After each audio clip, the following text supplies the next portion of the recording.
What's up, guys? Barry Gaming here, back with some more Idle Heroes, and today, well, lucky enough, our guild managed to get to the 100th HP bar of the boss.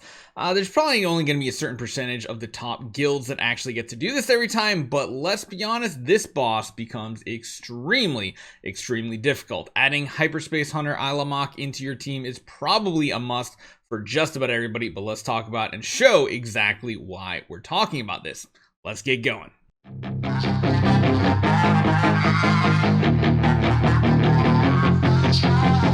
So the first thing you'll notice here is, yeah, the middle looks a little different. There's the orange and yellow hues. It's not just purple and pink anymore. And when you jump in here, you can see we are down to 67% on the Abyss Catastrophe. Now, we're only in like 8th place overall.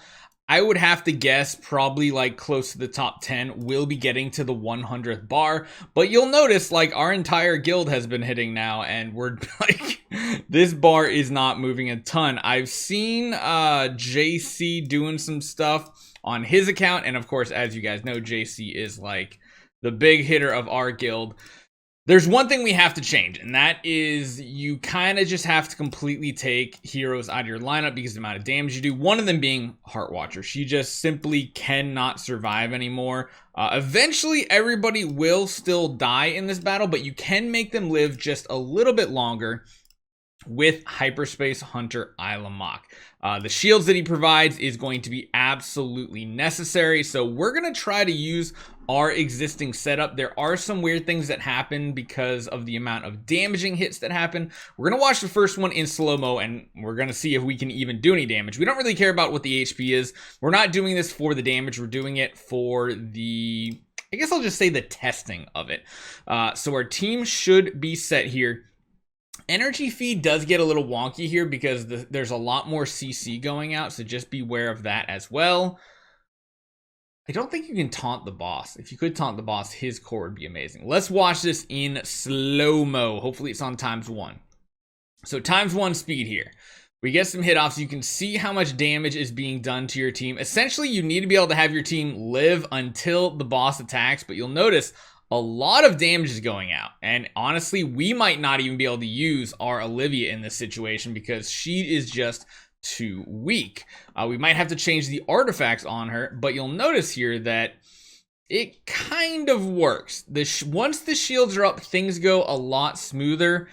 We do have to worry a little bit more about silence on our Demon Bell energy feeders. We are using a Demon Bell on Hyperspace Hunter Ilamok, but it does seem to be the survivability we kind of need. You can see the damage on the shields every time we hit the boss. It's just like Void Campaign Chapter 1 Void Invasion boss, where as we hit him, he does more damage, and again, we're getting really close to completely losing our heroes. We actually did to the dot damage at the end of round, and there's something else that you guys might not have been noticing either. It took me a while to realize it after watching a bunch of videos. Look under the feet occasionally. I think it's on the active skill. Nope, right there. Okay, see right there underneath Lord of Your Aspen's feet is the same ability that Forces has that turns buffs into damage.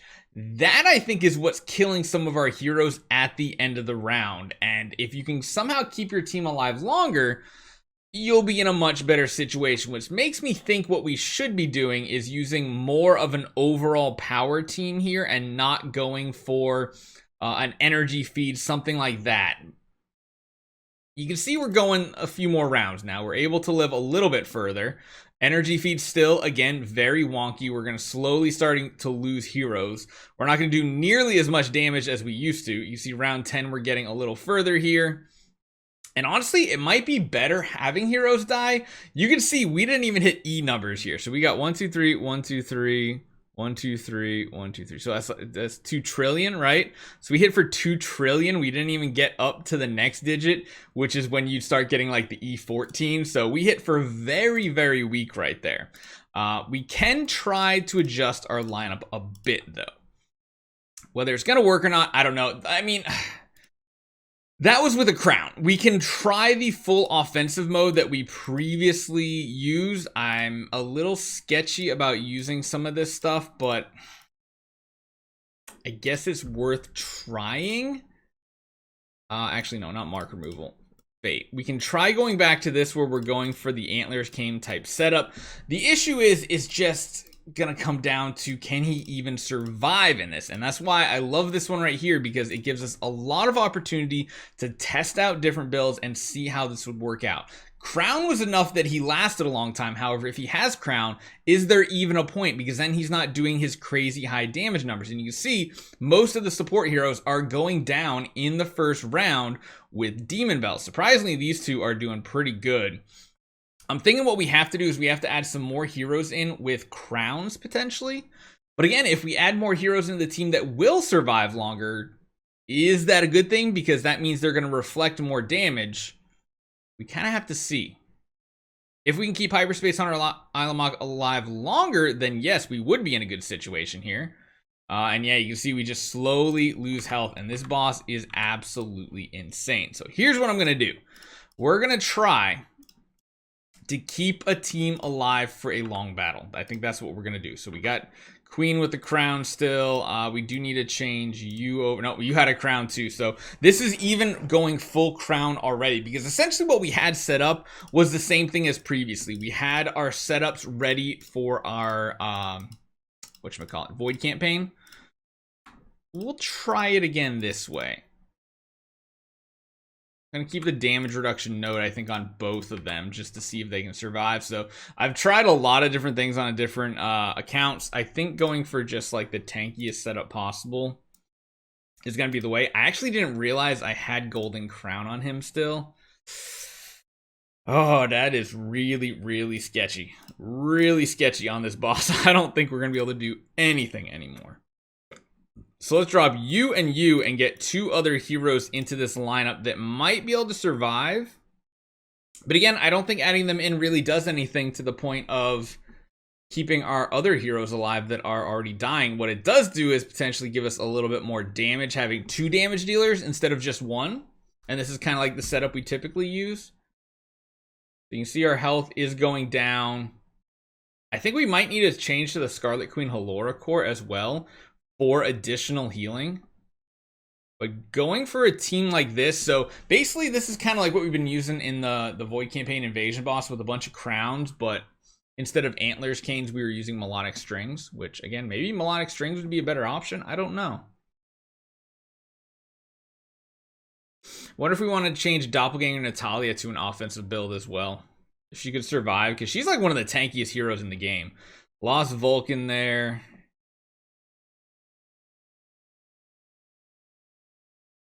Ugh, just dying. And yeah, honestly, Doppelganger Natalia surviving pretty good. That was definitely a lot more damage. It felt pretty good. We have what, 3 more attempts to go. The only thing I can think is really switching the core around. I have no clue how to get you to survive any more than you already are, except to maybe like switch him to more tanky type setup. But he's already like fully maxed out tankiness here. I guess one thing we do not need, man, I really don't know, because we don't need Control Purified technically. The big issue I think is, let's go to the hero that we are talking about here. Where is Forces? His active ability. This is a mark. So if we could get rid of marks, maybe that gives us the survivability we need. I don't know. Oops, wrong spot. Let's try going Mark Purify on all the heroes that are going to be in this battle. Natalia gets it. Halora gets it. We can go back to a tanky setup on her as well. Right, yep, tanky, tanky, tanky, tanky. Everything looks tanky. Still don't have a good secondary stone. I guess we go for more HP or something like that. Mark Purify here as well on Ilamok. I mean, I think that's really all we can do. And then, of course, same thing down here. Mark Purify, HP nodes. And just hope for the best, because this turned into like setting up a team that can do a certain strategy, and it's turned into let's just keep our team alive, hopefully. Let's change the core, like I said, over to Scarlet Queen Halora so she gives more healing to her team. Maybe it helps us out. I don't know at this point how we can really go crazy. That first hit's important because that's basically what gives us like entire shields.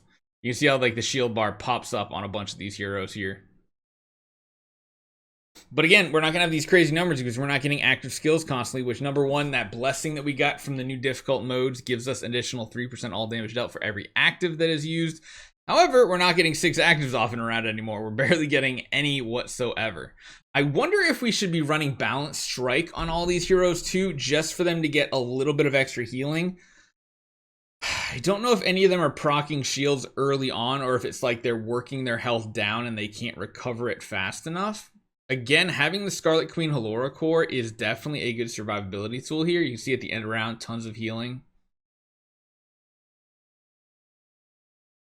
And this is where it's going to start hurting. Like, Ilamok's going to die because other heroes are hitting the boss right there. See?